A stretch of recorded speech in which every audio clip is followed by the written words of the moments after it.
Hello दोस्तों, हमारे channel कहानी कुंभ में आपका एक बार फिर से बहुत बहुत स्वागत है। तो चलिए हम आज की कहानी शुरू करते हैं। आज की कहानी है दुष्कर्म। खुशबू अपनी ही मस्ती में झूमती गुनगुनाती चली आ रही थी। अपार खुशी से उसका मन गुलाब की तरह खिल उठा था। वह उदय से मिलकर जो आ रही थी, उदय जिसके लिए बचपन से उसका दिल धड़कता था। जब वह मात्र 11 साल की थी तब उदय उसके पड़ोस में रहने आया था। उसके और उदय के परिवार में अच्छी दोस्ती हो गई थी। एक दिन उदय की मम्मी ने मजाक में कह दिया, खुशबू तो सचमुच बहुत प्यारी है, इसे तो मैं अपने घर की बहू बनाऊंगी। बस फिर क्या था, सब हंस दिए थे। उदय और खुशबू तो मारे शर्म के लाल हो गए थे। मुझे शादी ही नहीं करनी कहते हुए वह अपने घर से भाग गई। मगर यह बात यहीं समाप्त नहीं हुई थी। तभी से उदय और खुशबू के मन में प्रेम का बीज आरोपित हो गया था। यह बीज समय के साथ धीरे धीरे पनपने लगा था और फिर प्रीत का एक हरा भरा वृक्ष बनकर तैयार हो गया था। बचपन दोनों का साथ खेलते बीता था। 12वीं कक्षा के बाद उदय मेडिकल की पढ़ाई के लिए इलाहाबाद चला गया। दूर रहने पर भी दोनों अनकहे प्रेम की मधुर डोर से बंधे रहे थे। जब उदय मेरठ आता तो दोनों सारा दिन साथ ही गुजारते। ऐसा लगता जैसे दोनों एक दूसरे के लिए ही बने हैं। खुशबू तो उदय के प्यार में राधा की तरह दिन रात डूबी रहती थी। उदय की मेडिकल की पढ़ाई पूरी होने पर एक दिन दोनों बागीचे में हरसिंगार के वृक्ष के नीचे बैठे थे। तभी उदय ने खुशबू को बड़े सीधे शब्दों में प्रपोज करते हुए कहा, खुशबू क्या तुम मुझसे शादी करोगी? उसके गाल शर्म से लाल हो गए। वह नज़र नीचे किए मुस्कुरा रही थी। बिना कुछ बोले ही उसने आंखों ही आंखों में स्वीकृति दे दी थी। हवा के एक झोंके के साथ हरसिंगार के कुछ फूल उनके ऊपर आ गिरे। महकते हुए फूलों से उनकी प्रीत महक उठी। प्रकृति भी उन दोनों को मानो आशीर्वाद दे रही थी। खुशबू अपने प्रेम के विषय में अपने माता पिता को सब कुछ सच बता देना चाहती थी।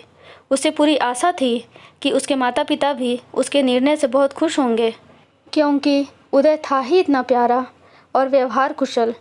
अनेक सपने संजोती हुई वह घर पहुंची ही थी कि उसके पिता राजेंद्र जी का फ़ोन आ गया। उन्होंने उससे कहा, बेटा मेरी अलमारी में एक ब्लू फाइल रखी है, उसे निकाल कर ड्राइवर को दे दो, तुम्हारी माँ अभी कहीं गई हुई है। जी पापा, खुशबू ने कहा। वह अलमारी में फ़ाइल ढूंढने लगी। फ़ाइल ढूंढते समय उसे एक फ़ाइल पर अपना नाम दिखाई दिया। वह थोड़ा रुकी। उसने वह फ़ाइल ड्राइवर को दे दी, पर अपने नाम की फ़ाइल के विषय में उसकी जिज्ञासा बढ़ती जा रही थी। उसे लगा ऐसे चोरी से पापा के पेपर देखना गलत है, पर वह अपने मन को रोक ना सकी। उसने अलमारी से वह फ़ाइल निकाली और देखने लगी। इसमें एक पुराने मुकदमे के पेपर्स थे, जिनमें पीड़िता का नाम खुशबू लिखा था और अभियुक्त कोई जीतन राम था। स्तब्ध सी वह बार बार उलट पलट कर कागजात देख रही थी। उस फाइल से उसे पता चला कि जब वह मात्र 3 वर्ष की थी तब उस अपराधी ने उसके साथ दुष्कर्म किया था। उसका दिल धक से रह गया। खुशबू की सारी खुशी काफूर हो गई थी। उसे इस फाइल पर विश्वास नहीं हो रहा था। उसे लगा कोई और खुशबू होगी, पर पीड़िता के माता पिता का नाम लिखा था, उसी के माता पिता का नाम था। उसके हाथ पैर कांपने लगे थे। वह ज़मीन में बैठकर ज़ोर ज़ोर से रोने लगी। उसकी आंखों के सामने अंधेरा छा गया। उसने अपने शरीर को कभी उदय को भी छूने की इजाज़त नहीं दी थी। फिर वह कौन दुष्ट था जिसने उसे दूषित किया? उसे अपने आप से नफरत होने लगी थी। उसके प्यार के हरे भरे वृक्ष पर अचानक बिजली गिर पड़ी और लहलहाते वृक्ष के पत्ते और टहनियाँ जल उठीं। उसे लगा कि वह अब अपने प्यारे उदय के योग्य ही नहीं रही। उसे अपने ही शरीर से घिन हो रही थी। अपनी जिस पावनता पर उसे फ़क्र था, वही आज न जाने कहाँ गायब हो गई थी। खुशबू रोते रोते उस फाइल को देख रही थी। तभी उसने डॉक्टर का भी एक नोट पढ़ा, जिसमें लिखा था, अंदरूनी चोट के कारण खुशबू अब कभी माँ नहीं बन सकेगी। खुशबू को अपनी दुनिया समाप्त होती नजर आने लगी थी। उसे अपनी ज़िंदगी व्यर्थ लगने लगी थी। वह सोच रही थी कि आखिर किसके लिए और क्यों जिए। उसे ऐसा लग रहा था जैसे उसका सब कुछ लुट गया हो। वह बहुत देर तक रोती रही। जब उसकी माँ घर आई तो उन्होंने उसके हाथ में वह फाइल देखी। उसे पूरी स्थिति समझने में देर नहीं लगी। वे उसे उठाते हुए बोली, उठ बेटा। खुशबू ज़ोर ज़ोर से चिल्लाने लगी, मुझे हाथ मत लगाओ, मैं गंदी हूँ। माँ ने उसे बहुत समझाया, बेटा इसमें तुम्हारा क्या दोष है। खुशबू को एक गहरा आघात पहुँचा था। उस राक्षस की कल्पना मात्र से वह बुरी तरह डर गई थी। वह अपनी माँ के सीने से चिपक कर रोए जा रही थी। दोनों माँ बेटियों के आंसू रुकने का नाम ही नहीं ले रहे थे। कुछ देर बाद पिता भी घर आ गए, पर खुशबू ने अपने आप को एक कमरे में बंद कर लिया था। उसमें पिता का सामना करने की हिम्मत नहीं थी। पिता को जब सारी बात पता चली तो उनके पैरों के नीचे से ज़मीन सरक गई। जिस सत्य को उन्होंने इतने वर्षों से छिपा रखा था, आज वह बेटी के सामने अचानक प्रकट हो गया। राजेंद्र इस सच को आजीवन बेटी से छिपाना चाहते थे, ताकि उनकी फूल सी बच्ची को कभी आघात न पहुँचे। उन्हें अपने ऊपर बहुत क्रोध आ रहा था कि क्यों उन्होंने खुशबू से फाइल देने के लिए कहा, पर होनी को कौन टाल सकता था। खुशबू इस आघात से बहुत परेशान हो गई। वह बहुत उदास हो गई, न किसी से बात करती और न किसी के सामने आती। दूसरे दिन उदय उसके घर आया। माँ ने खुशबू का दरवाज़ा खटखटाते हुए कहा, खुशबू देख तो उदय आया है। पहले तो उसने कोई जवाब नहीं दिया, पर माँ के बार बार खटखटाने पर उसने कह दिया, मेरा सिर दुख रहा है, मैं दवा खाकर सो रही हूँ। निराश उदय घर लौट गया और खुशबू तकिए में मुंह छुपाकर रोती रही। पूरा तकिया आंसुओं से भीग गया। उसका रोना बंद ही नहीं हो रहा था। खुशबू की हालत देखकर उसकी माँ बहुत दुखी थी। उनकी आंखों के सामने वह पुरानी घटना चित्रवत घूमने लगी। एक दिन जब वे नन्ही खुशबू को एक पार्क में ले गई थी, तब कुछ पलों के लिए वे खुशबू को अकेला छोड़कर उसके लिए गुब्बारा लेने चली गईं। बस उसी समय उसको कोई चुरा ले गया। खुशबू की माँ शीतला चिंतित सी उसे सब जगह ढूंढती रही। राजेंद्र भी अपनी बेटी को ढूंढने के लिए तुरंत वहां पहुंच गए। पुलिस में भी रिपोर्ट लिखवा दी। माता पिता का रो रो कर बुरा हाल हो गया था। सुबह से दोपहर हो गई, पर खुशबू का कोई पता नहीं चला था। बहुत देर बाद अचानक पार्क के एक कोने में खून से लथपथ खुशबू अचेतनावस्था में पड़ी मिली। उसे देखकर माता पिता को समझते देर नहीं लगी कि उसके साथ क्या हुआ है। वे उसे डॉक्टर के पास ले गए। डॉक्टर ने कहा, इतनी छोटी बच्ची के साथ किसी ने बड़ी निर्दयता से दुष्कर्म किया है। मुझे यह बताते हुए बहुत अफसोस है कि अब यह बच्ची कभी माँ नहीं बन सकेगी। माता पिता के दुख और क्रोध का कोई ठिकाना नहीं था। राजेंद्र ने तभी प्रण कर लिया कि अपराधी को उसके किए की सज़ा अवश्य दिलाएंगे। कुछ समय बाद वह अपराधी पुलिस की गिरफ्त में आ गया था। उसे जेल में डाल दिया गया। फिर मुकदमे की तारीखें चलती रहीं। राजेंद्र को बहुत परेशानी झेलनी पड़ी, पर उन्होंने अपराधी को सज़ा दिलवाने की ठान रखी थी। सालों कोशिश करने पर भी मुकदमे का निर्णय न होने से कभी कभी तो शीतला और राजेंद्र बहुत निराश हो जाते थे। अंततः उनके लिए वह दिन बड़े ही संतोष और चैन का दिन था, जब नाबालिग बच्ची के साथ ऐसा कुकृत्य करने वाले उस अपराधी को सजाए मौत सुनाई गई। खुशबू को इन सब बातों से दूर रखना चाहते थे उसके माता पिता। अतः उन्होंने आगरा छोड़कर मेरठ में रहना शुरू कर दिया था। शीतला अपनी ही दुनिया में खोई हुई थी कि अचानक घंटी बज उठी। उसने देखा दरवाजे पर उदय खड़ा था। आओ बेटा, अंदर आ जाओ। उदय को देखते ही खुशबू उठकर चुपचाप अपने कमरे में चली गई। उदय उसके बदले व्यवहार से बहुत आश्चर्यचकित था। उसे खुशबू का उदास चेहरा परेशान कर रहा था। वह सोच रहा था कि 2 दिन पहले तो वह कितनी खुश थी, कितनी चहक रही थी। फिर ऐसा क्या हो गया कि वह इतनी उदास हो गई है? मुझसे बात क्यों नहीं कर रही है? फिर उसने शीतला से पूछा, आंटी क्या बात है, खुशबू इतनी बुझी बुझी क्यों है, मुझसे मिलती क्यों नहीं है? शीतला उदय की परेशानी समझ रही थी। वे मन ही मन उदय और बेटी के प्यार के विषय में भी जानती थी। हालांकि उन दोनों ने उन्हें अपने प्यार के विषय में कभी नहीं बताया था, पर माँ तो आखिर माँ होती है। वह तो आँखों की भाषा से ही सब कुछ समझ जाती है। शीतला जानती थी कि उदय ही बेटी को इस अंधेरे से निकाल सकता है। अतः उन्होंने उदय को बेटी के जीवन में घटी घटना के बारे में संक्षेप में बताते हुए कहा, उदय तुम खुशबू के बहुत अच्छे मित्र हो। मेरा विश्वास है कि तुम ही उसे इस कठिन स्थिति से निकाल सकते हो। उदय ने पूरी घटना सुनी। उसके तन बदन में आग लग गई।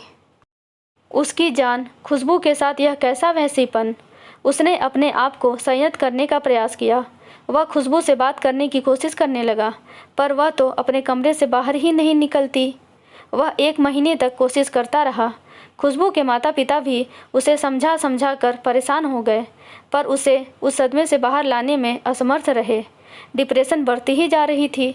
राजेंद्र और शीतला उसे मनोवैज्ञानिक के पास भी ले गए, पर कोई आशाजनक सुधार नहीं हुआ। उदय इस बिगड़ी स्थिति से बहुत परेशान हो गया था। उसका दर्द उसे अंदर तक व्यथित कर देता। वह उसको भरपूर प्यार देकर वापस अपनी दुनिया में लाना चाहता था। एक दिन जब घर में खुशबू के माता पिता नहीं थे, तब उदय का खुशबू से आमना सामना हो गया।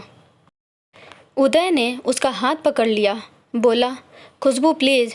वह अपना हाथ छुड़ाकर भागने लगी। उसकी आंखों से टप टप आंसू बह रहे थे, पर उदय उसका रास्ता रोककर खड़ा हो गया। कहने लगा, तुम मुझसे बात क्यों नहीं कर रही? मैं तुम्हारे बिना नहीं रह सकता। तुम्हारी यह उदासी मेरी जान ले लेगी। तुम ही मेरी ज़िंदगी हो। खुशबू कुछ नहीं बोली। वह तो बस लुटी सी रोती रोती जा रही थी। उदय ने उसका हाथ अपने हाथ में लेते हुए कहा, मैं तुम्हारे साथ ही जीवन के सारे सपने पूरा करना चाहता हूँ।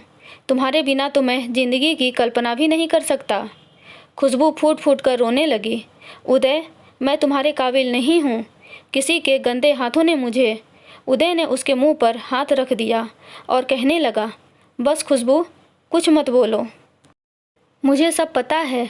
आंटी ने मुझे सब बता दिया है। खुशबू की हिचकियाँ और तेज हो गईं।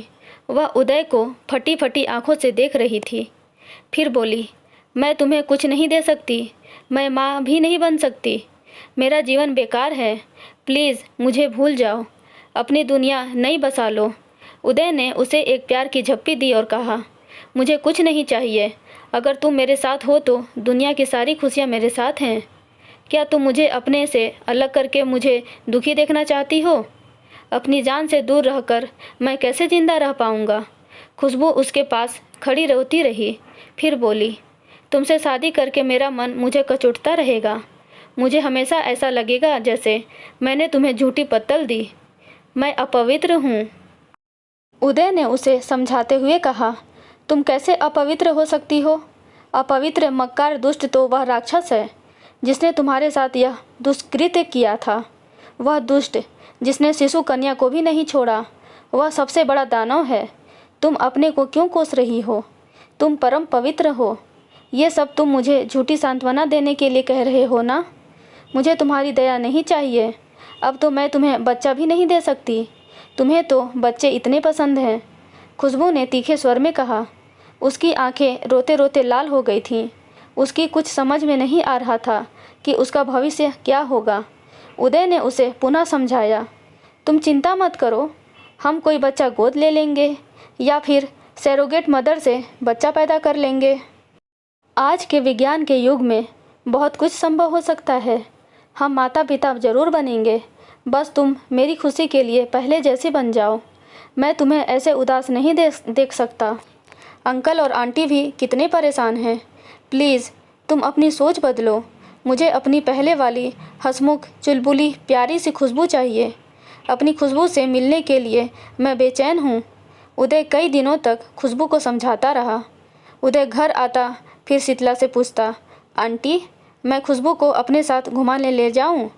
वह भी सहर्ष उसे उदय के साथ भेज देती। शीतला और राजेंद्र को उससे बहुत आशाएं थीं। उदय हर दिन एक नए अंदाज में खुशबू से प्यार की बातें करता। उसके खोए आत्मसम्मान और विश्वास को जगाता।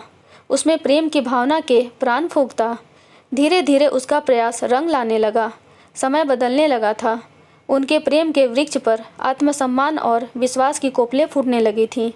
उसकी शाखाओं पर फिर मुस्कुराहट के फूल खिल उठे थे। चहकती चिड़ियाँ फिर आकर नीड़ बनाने लगी थीं। पावनी प्रीत की मधुरता और प्रसन्नता से वह वृक्ष पुनः लहलहाने लगा था। खुशबू और उदय को पुनः प्रसन्न देखकर राजेंद्र और शीतला भी बहुत खुश थे। एक दिन उदय ने खुशबू के माता पिता से कहा, अंकल, मैं खुशबू से विवाह करना चाहता हूँ। उसकी बात सुनते ही राजेंद्र और शीतला की आंखों से खुशी के आंसू बहने लगे। खुशबू खुशी से खिल उठी थी। राजेंद्र और शीतला ने प्रसन्नता से कहा, यह तो हमारे लिए दुनिया की सबसे बड़ी खुशी है। खुशबू और तुम्हारी जोड़ी बहुत सुंदर है। तुम दोनों ही एक दूसरे के पूरक हो। राजेंद्र और शीतला ने उदय के माता पिता के सामने दोनों के विवाह का प्रस्ताव रखा तो वे दोनों तुरंत तैयार हो गए। मुंह मीठा कराते हुए उदय की माँ बेहद खुशी से बोली, शीतला जी, मैंने तो बचपन में ही इसे अपनी बहू मान लिया था। सबके मन में शहनाई की धुन बज उठी थी। दोस्तों, आपको ये कहानी कैसी लगी प्लीज़ कमेंट में बताइएगा और ऐसी ही रोचक कहानियाँ पढ़ने और सुनने के लिए हमारे चैनल कहानी कुंभ को लाइक शेयर एंड सब्सक्राइब ज़रूर करें। Thank you.